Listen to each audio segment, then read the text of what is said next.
Setting antenna priority in the SRX800 host program.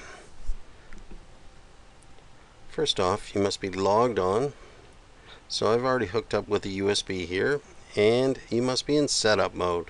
So log on to your receiver and make sure you're in setup mode by hitting the little red circle with the white square. I'm in setup and my USB is connected.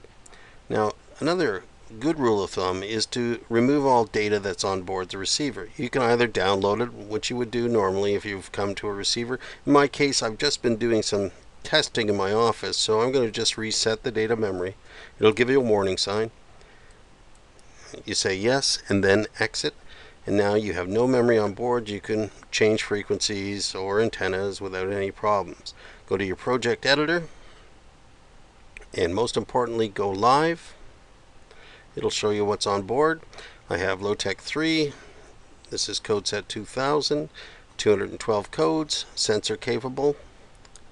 I have a 3-second tag, so I've set my scan time to 3.5 seconds to allow a little time for processing. And then now I'm going to select my frequencies just to show you I have 3 on board here, 3 separate ones. And lastly, but not leastly, I'm going to change my antenna configuration here. Okay, so this one is always checked. I was out manually tracking. But now I'm setting it up as a fixed site. I'm going to use the ASP8 antenna switchbox. I'm going to add antenna 1 here just by clicking in here. And it's a gain of 50. I'm just doing it in the office, so I'm just going to drop it down to about 30. And I'm going to use 2 antennas on the switchbox. I'm going to set that gain down to 30 as well. Hopefully I won't get so much noise. Next, I want to make sure that I'm monitoring all my frequencies on one antenna first, and then all my frequencies on the second antenna. So I'm going to use antenna priority. This is scan priority. See how it's grayed out here?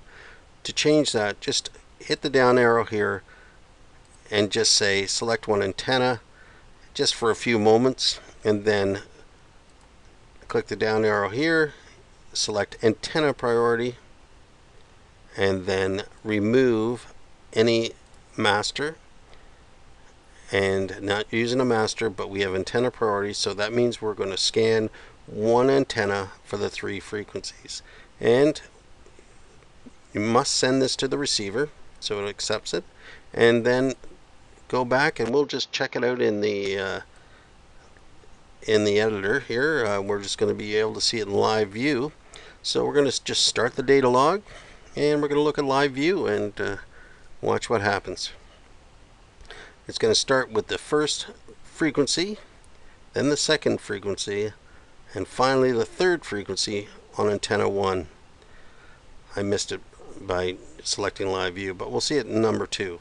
So the first frequency, the second, then the third, and then we're going to switch back to the other antenna. First frequency, the second frequency, then the third, and so on.